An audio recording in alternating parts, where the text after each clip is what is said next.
Assalamualaikum warahmatullahi wabarakatuh.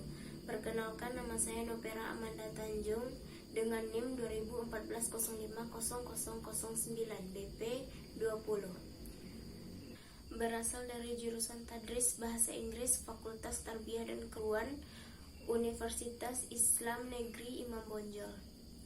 Tujuan pembuatan video ini adalah untuk memenuhi tugas kewarganegaraan dengan judul Pengertian Identitas Nasional, Integrasi Nasional, dan Konstitusi. Yang pertama, pengertian identitas nasional.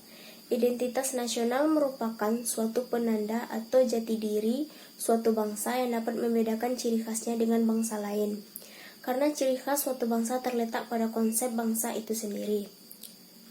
Secara etimologis, istilah identitas nasional berasal dari kata identitas dan nasional.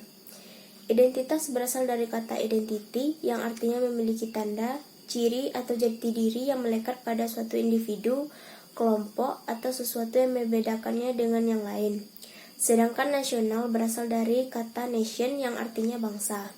Pengertian bangsa menurut sosiologis antropologis yaitu persekutuan hidup yang berdiri sendiri dan merasa kesatuan agama, bahasa, ras, dan adat istiadat. Sedangkan bangsa dalam pengertian politik ialah masyarakat yang tinggal dalam suatu daerah dan tunduk terhadap kedaulatan negaranya. Dengan demikian, nasional merujuk pada sifat khas kelompok yang memiliki ciri-ciri kesamaan fisik, cita-cita, dan tujuan.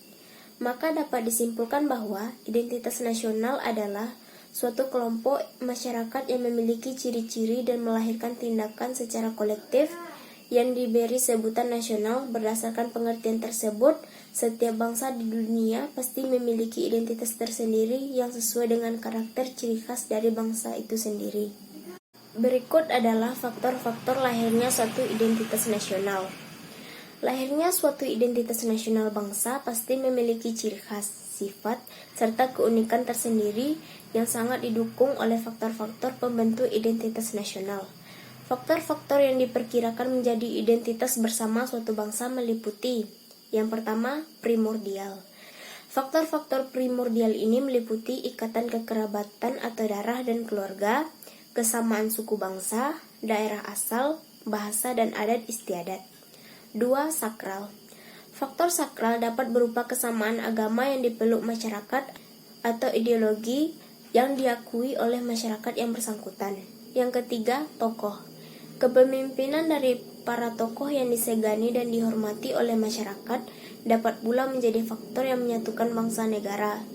Pemimpin di beberapa negara dianggap sebagai penyambung lidah masyarakat, pemersatu rakyat, dan simbol persatuan bangsa yang bersangkutan.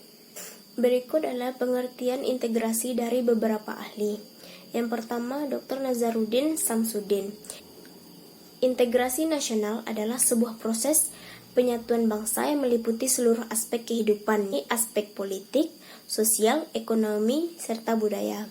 Yang kedua, Howard Wriggin. Integrasi nasional merupakan penyatuan bagian yang terpisah dari masyarakat menjadi satu kesatuan yang lebih utuh atau memadukan seluruh masyarakat kecil yang jumlahnya banyak menjadi satu kesatuan bangsa. Yang ketiga, Myron Weiner.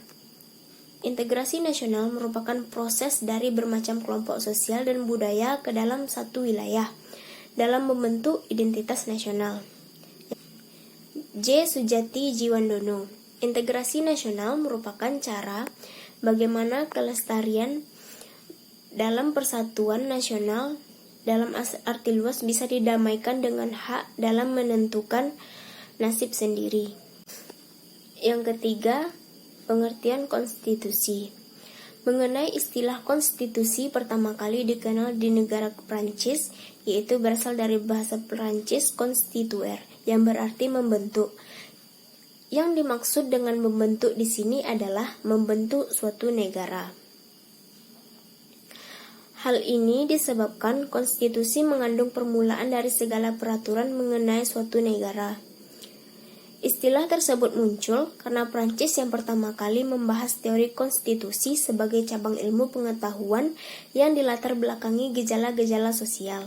Dalam sejarah, kita melihat bahwa identifikasi antara pengertian konstitusi dan undang-undang dasar itu dimulai sejak Oliver Cromwell menamakan undang-undang dasar itu sebagai the instrument of government, yang berarti sebagai pegangan untuk memerintah.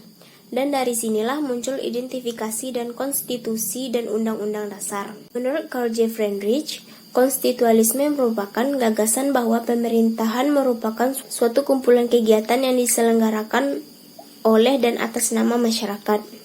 Tetapi yang dikenakan pembatasan yang diharapkan akan menjamin bahwa kekuasaan yang diperlukan untuk tidak disalahgunakan oleh mereka yang mendapat tugas untuk memerintah. Terima kasih. Assalamualaikum warahmatullahi wabarakatuh.